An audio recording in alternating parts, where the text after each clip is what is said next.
My son stole my cancer medication and sold it, so I kicked him out, but it turns out that my husband was the one behind it all along. I filed for divorce, so he started spreading rumors around me. At the time, I was battling stage 3 colon cancer and my husband and I were shelving out all our savings for medication. Well, I noticed one day that my meds had all been cleared out, and I instantly went into panic mode. I first looked in our bathroom and bedroom, then my son's room, and after searching I found a huge wad of cash hidden under his mattress. Due to stress and how loopy the medication made me, I figured this was enough evidence that my son stole it and was selling it. When he came home from college that day, I told him to pack his things, and my husband stood beside me as we kicked him out. He pleaded that he was innocent, even reaching out to give me our sacred pinky promise, but for some reason I never listened. I bawled in my husband's arms, and he assured me that our son's actions were not because of our parenting. Soon, my symptoms began to worsen without my meds, and I grew desperate and noticed my husband David acting strange. He was avoiding me and locking himself often in his office. I poked around in his home office at times just to make sure it was kept clean, but in there I found something. It was a safe that I hadn't noticed before under his desk.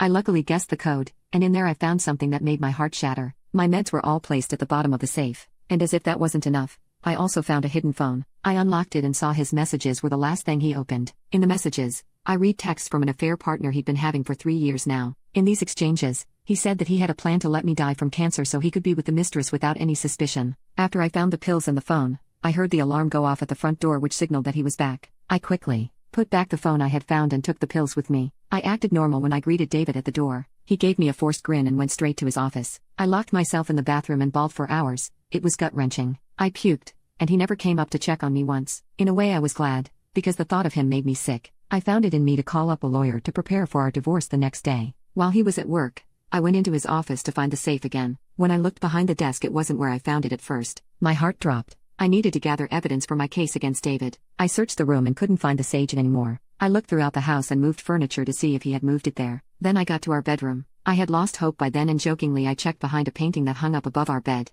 The painting was from my cousin as a wedding gift. It was of me and David on the beach that we got married at. I knew I looked high and low for this thing, and that's when I found a hole that David had cut into the wall behind the painting. Inside the hole was the safe that hid my meds and the burner phone. I grabbed it quickly and began to open it again. I took pictures of the messages proving that David was trying to unalive me by taking my meds and that he'd been having an affair with some woman for 3 years. After I got all the evidence that I needed from him, I returned the safe to the hole behind the painting. When he got home, he noticed that I had been looking and feeling better than I did before. He must have known that I started taking my medicine again, because he said, "You look well today." I laughed and said, "Glory to God," and went on my way before he could continue. The next day, I started taking David's stuff to a storage unit little by little so he wouldn't notice until I served him the divorce papers. After I moved the remaining stuff to the storage unit, I called the locksmith over to change the locks on the house. You should have seen the look on David's face when he got home. He kept banging on the door, demanding to be let inside, but I talked to him through the Ring doorbell and told him that I knew about him trying to unalive me, blaming the meds on our son and the affair. I almost choked on my tears trying to get those words out, but I stayed strong. At first,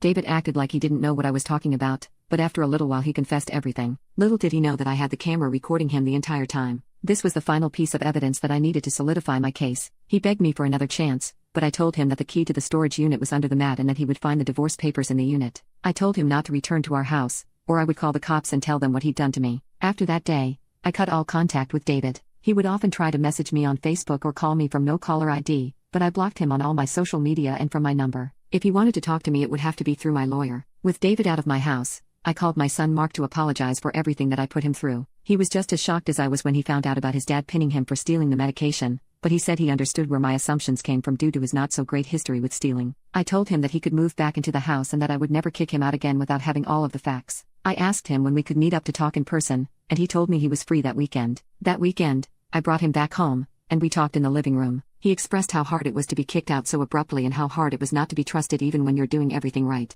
I apologized for judging him and accusing him of taking the pills. We had a real heart-to-heart, and I knew that we were on the right track to getting back as close as we were before the incident. After Mark moved back in, I had to schedule an urgent appointment. One morning, I woke up in excruciating pain. The entire right side of my body was a bright cherry red, and I couldn't move. I had to call for Mark to get me out of bed. We went to the emergency room, and they gave me medicine for the pain and told me that the cancer had gotten worse since I had gone weeks without my meds. When they released me, they told me to get an immediate appointment with my primary care doctor. When I met with her, she examined me and told me that I would have to get on a more aggressive treatment plan. We set schedules to come back and get treatment, and before I left, she gave me a pamphlet of a grinning woman running in a field. I asked her what this was for, and she told me that there was a support group filled with women and that all the information on the group was inside. She said her aunt had joined that group, and it helped her stay in good spirits while the treatments were taking place. I thought that a support group was just what I needed after being in the process of getting a divorce and not having many friends outside of my husband. It would be a great opportunity to get out of the house. When I showed up to the church where the support group held their meetings,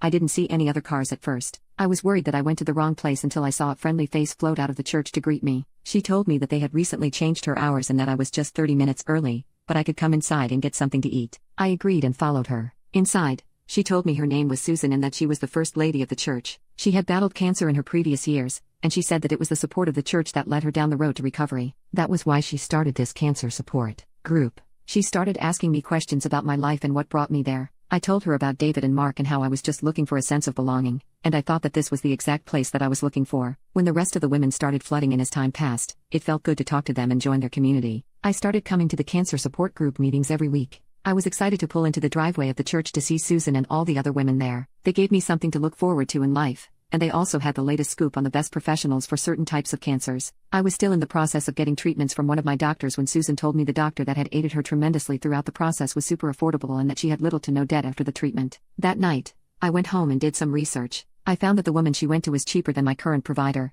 and she had a 5-star Google review. I decided to reach out to see if she had any openings. During the support group meetings and the treatments, I tried to continue repairing the relationship that I had with Mark. I would continue to do things for him and talk to him, allowing a complete judgment-free zone to let all the feelings come out, and this had helped us grow our bond back. I told him that he could stay there as long as he needed and that I would always be in his corner until the end of time. We started therapy together. Every evening, we'd cook dinner together. At first, it was just simple meals, but it was enough. Mark would tell me about his day, and I'd share stories from the women in my support group. On weekends, we started taking walks around the neighborhood. At first I couldn't go far. My body was still weak from the treatments. Mark would slow his pace to match mine, and we'd walk in comfortable silence or chat about whatever came to mind. It felt good knowing that my life was finally falling back into place. The divorce process was long and painful. David fought me at every turn. He tried to take the house and me and Mark's cars. He fought for the house and even wanted money from our accounts. I had people from our friend group call me to ask me what was going on. When I asked them what they were talking about, they would say that David was going around telling people that I kicked him on the street and was divorcing him for another man. I couldn't believe the lies he was spreading. They said that I'd left him with nothing and forced him out of the house randomly. I told them that we were getting a divorce but would like to keep the reasoning private at that time. They seemed to respect my wishes, but I could see how they treated me differently afterward. With the help of my lawyer,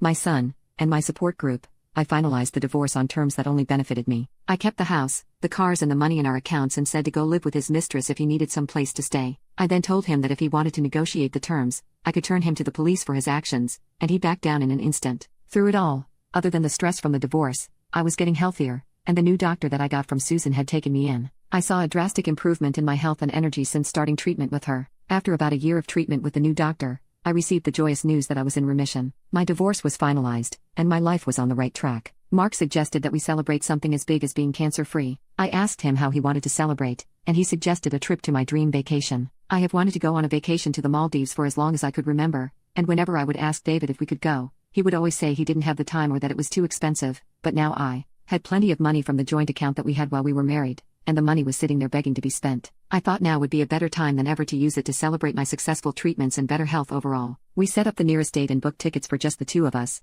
and I got my trip to the Maldives. I called to tell my family the news and we had a party where everyone dressed in pink, and we drank pink lemonade, had a pink cake, the whole 9 yards. When I broke the news to my support group, everyone seemed so happy for me and begged me to continue the meetings. I agreed. That was my plan anyway because those women had become more than friends to me. They were my family. I'm writing this from the Maldives now, and as me and Mark sit on the beach, watching the sunset, I realized how far we had come and how much we had healed.